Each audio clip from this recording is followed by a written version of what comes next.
Hello and welcome to Unit 7, Child Welfare. We'll be covering the topic of sexual abuse.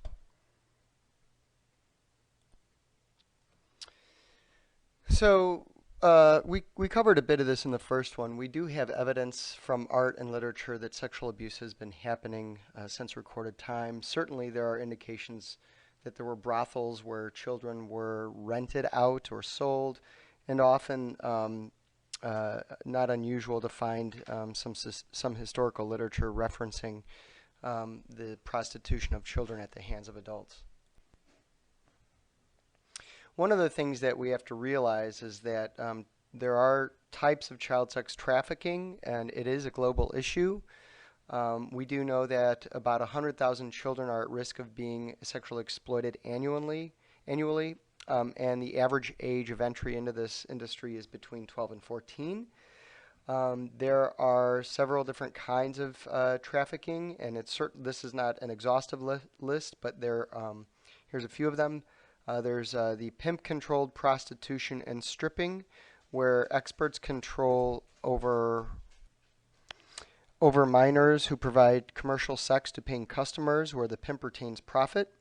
There are residential brothels, which are typically informal, cash-based underground businesses that operate in residential and non-commercial areas. There are escort agencies. So some of these agencies may advertise adult women to their customers. At times, agencies will advertise commercial sex with minors, often using coded language such as barely legal or young. There are also truck stops where pimps may bring young girls to truck stops to engage in commercial sex with truck drivers, and they may target truck stops. The Child Abuse Prevention Treatment Act definition looks at the employment, use, persuasion, inducement, enticement, or coercion of any child to engage in or assist any other person to engage in any sexually explicit conduct or simulation of such conduct for the purpose of producing a visual depiction of such conduct, or the rape, molestation, prostitution, or other form of sexual exploitation of children or incest of children. There are also non-contacting acts. An example might be where a coach tells a team member he has a fine body and they should find time to explore others' bodies. There's voyeurism. An example might be where a stepfather makes a hole in a bathroom wall to watch his stepdaughter.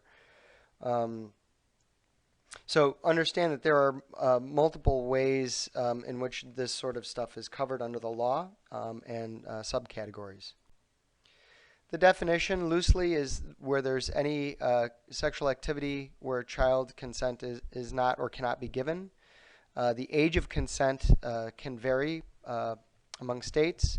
There are broad and narrow definitions, and then there are legal definitions of what sexual exploitation is.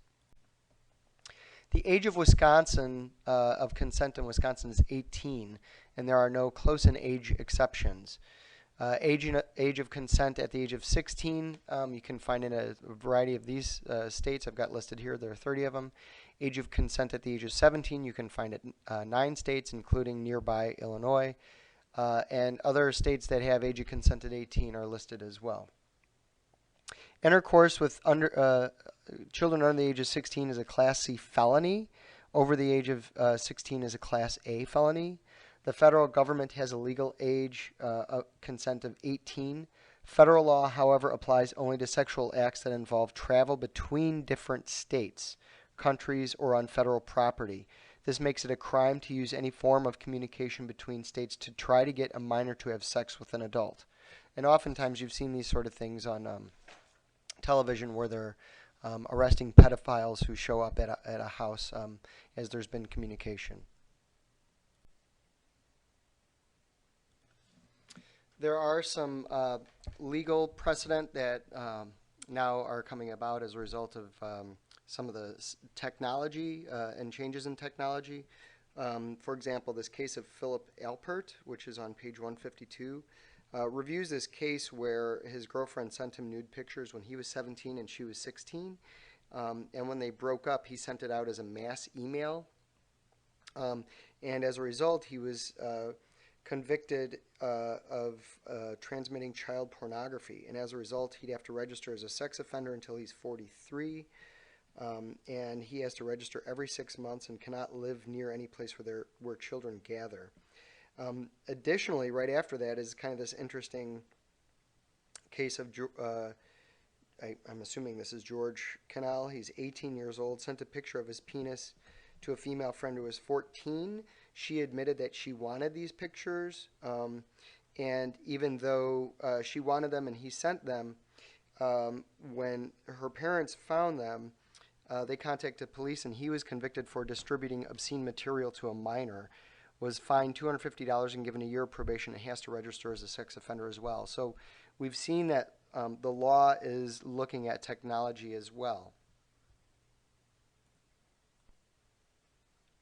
So little quiz for you to sort of conduct on your own just to see where you stand with everything. True or false, research has shown that sexual abuse is more common than previously thought. So true or false? Which is it? Make a decision. Okay, so here it is. In 1976, the number of child sex abuse cases was 6,000, which represented a rate of 0.86 per 10,000 in the U.S. By 1986, 10 years later, the number of reported cases was 132,000, which is a rate of 20.89 per 10,000. This is a 22% increase. Moreover, in 1976, child abuse cases were only 3% of all reports. By 1986, they comprised 15% of reports.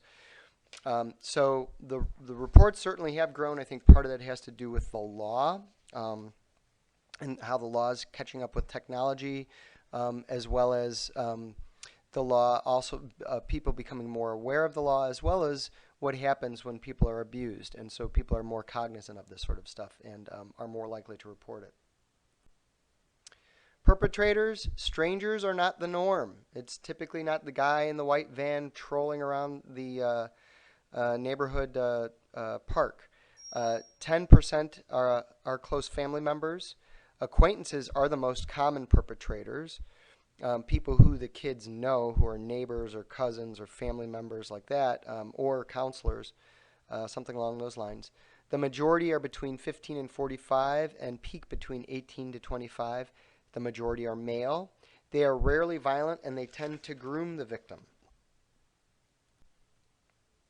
True or false? Most sexual abuse occurs at the hands of strangers of the child. Well, we just kind of covered that, so I blew that answer for you.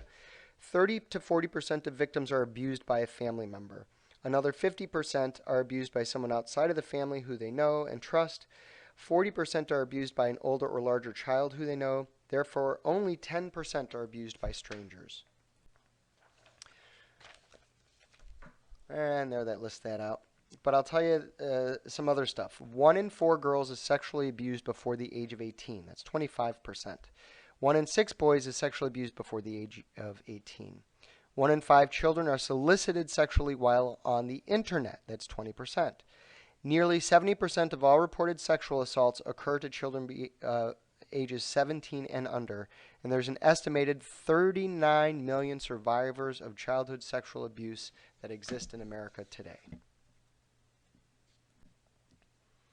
All right, so this is a little video that you'll end up seeing in the unit about some of the reports of the puppeteer for Elmo.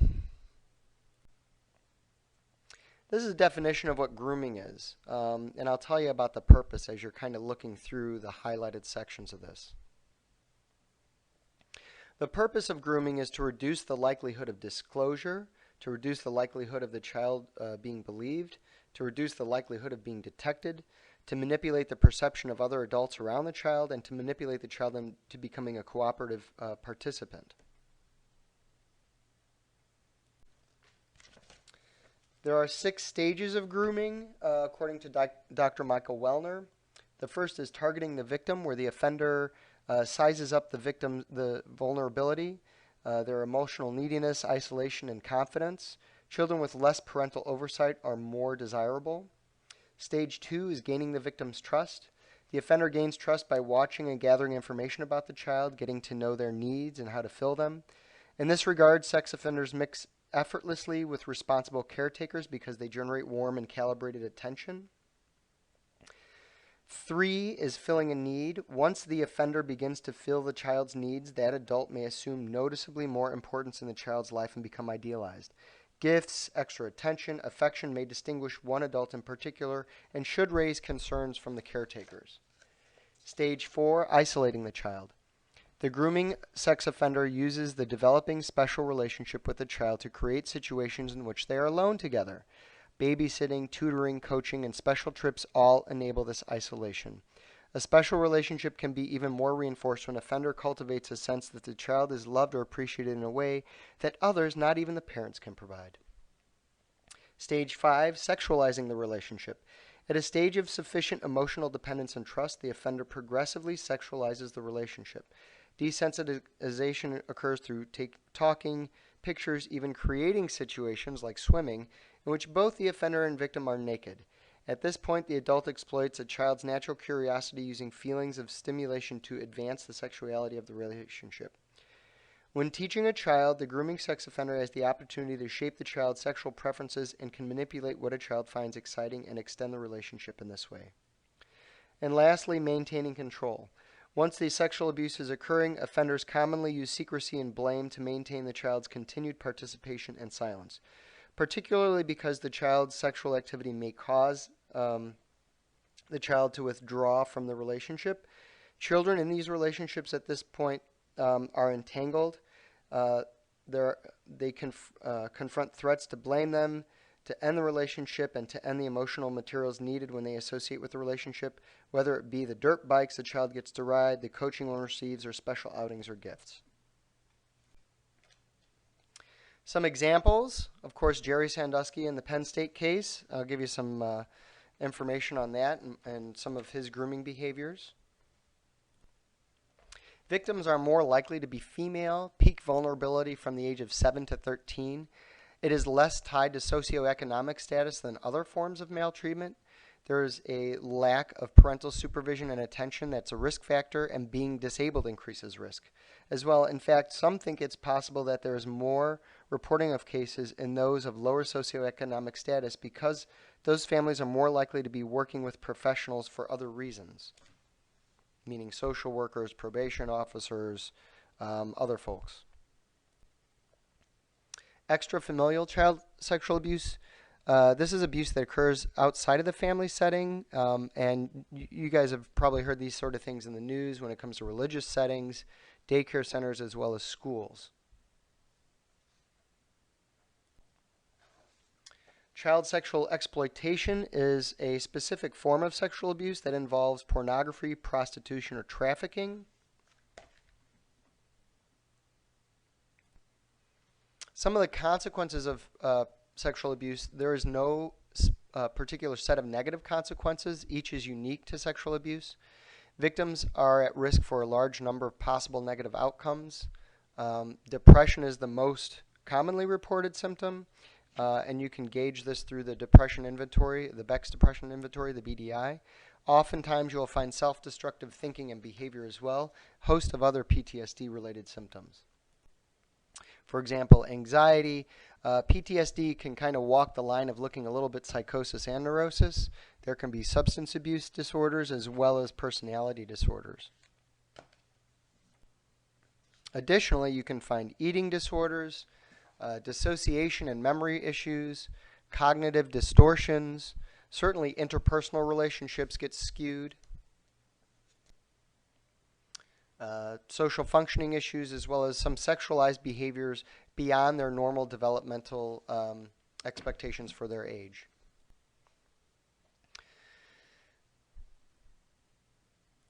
There are some controversies in research regarding impact of sexual abuse. Some have come to the conclusion that the effects of abuse are not typically intense or pervasive, that just because a child is abused, it's not always discordant. Because oftentimes, like we went through the stages of grooming, it can be socialized. Others have come to the conclusion that most children do not experience sexual abuse as traumatic at the time that it's occurring, and that the trauma model is wrong as a result. We know that some of the impacts of abuse on boys versus girls, there can be some differences. There are oftentimes more similarities, Boys, in general, show more externalizing symptoms in any case. So if you think about it that way, you tend to see boys acting out more, whereas girls tend to do more internalizing, depression, daydreaming, self-injurious sort of stuff. Over time, many children do recover.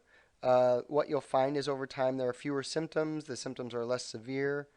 There are a minority of those who are abused where the symptoms get worse. Certainly, when there's legal interventions and long trials, they can make the symptoms worse. And we do know that family support is associated with much better outcomes. Okay, sometimes there are victims that have no symptoms. About a quarter of those to one-third of those victims do not seem to experience any sort of negative impact. So what is normal behavior and what is out of the ordinary as far as children and sex are concerned? Because we know that children engage in masturbation at a very early age at times. They start playing with their genitals, they get aroused. And so to understand that there are normal developmental stages to this sort of stuff, I've got a table that's set up here that you can kind of look at what's normal and on a continuum to what's rarely normal. So it's a bit to read, but it gives you a sense. This table was adapted from the American Academy of Pediatrics clinical report on the evaluation of sexual behaviors in children. And so you shouldn't use this in isolation to determine if a child has been sexually abused. But it should give you at least some ideas of what the red flags are and what you don't have to be as concerned about. And this applies to kids age 2 through 6. It's estimated that 40 to 85% of children will engage in at least some sexual behaviors before turning 13. And it's believed by experts that 80% of children have masturbated by the time they are 3. Now, understand masturbation doesn't always mean coming to conclusion, right? So understand that touching one's genitals and rubbing one's genitals is not an unusual thing for kids to engage in. It's also a teaching opportunity to talk about what's okay touch and what's not okay, and getting into conversations about who can and who can't touch one. Like, for example, a 2-year-old, mom and dad are probably going to be washing the kid in the bath, right? But strangers shouldn't be touching them unless you're talking about a babysitter changing diapers. And so having those sort of discussions is pretty important. True or false, the majority of sexual abuse survivors disclose their abuse. False. Almost 80% initially deny abuse or are tentative in disclosing. Of those who do not disclose, about 75% disclose accidentally. Here's what complicates things, too. Of those who do disclose, more than 20% eventually change the story. Some of the signs of abuse, they have difficulty walking or sitting. They refuse to change for gym suddenly. They report nightmares, or there's a bedwetting out of nowhere. Changes in appetite, demonstrating bizarre, sophisticated, unusual sexual knowledge or behavior. Becoming pregnant, of course, running away, and reporting sexual abuse by another. When there is sexualized play behavior between children, don't overreact, but do stop the behavior.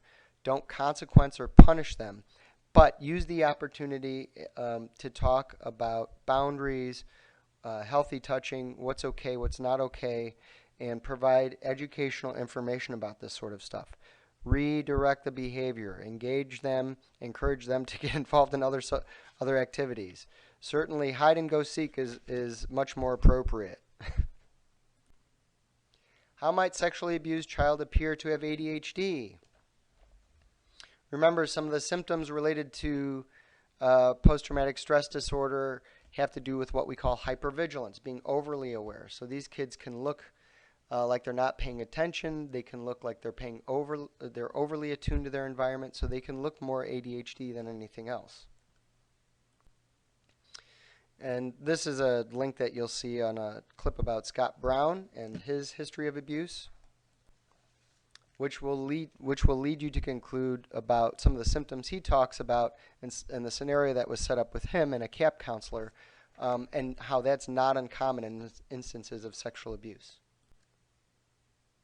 So what are the red flags? When you find someone who is unduly protective of the child or severely limits their contact with others, if they become secretive and isolative, or if they are jealous and controlling with family members. Remember from family theory and practice, the closed family system, that's when you want to have some red flags pop up and wonder what's going on. What does a tornado have to do with childhood sexual abuse?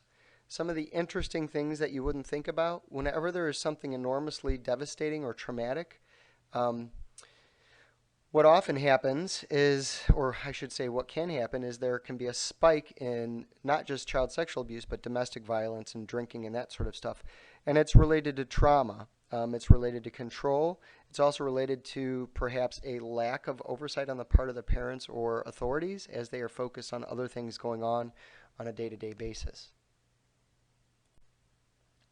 Risk factors for abuse. Of course, some of these make sense. I don't think I have to explain too much. Domestic violence, substance abuse, mental illness, lack of supports, and high stress. Some of the outcomes related to it: shame, guilt, feeling powerless, rage, having difficulties maintaining relationships, so problems with trust. Other outcomes, you can find higher incidence of behavioral issues, dissociation, hypervigilance, which I talked about, sexualized behavior. They are higher at risk for pregnancy or STIs, mental illness like depression or PTSD, self-injurious behaviors, and high-risk behaviors.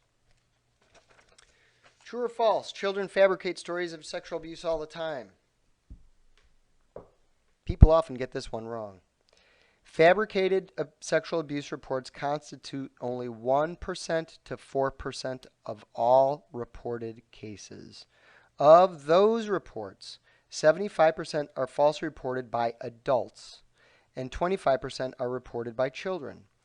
So what we come to a conclusion is children only fabricate about 0.5% of the time. So where there is smoke, oftentimes there indeed is fire. And this last piece is a movie that will be within the unit, and there will be some questions related to it. All right, good luck.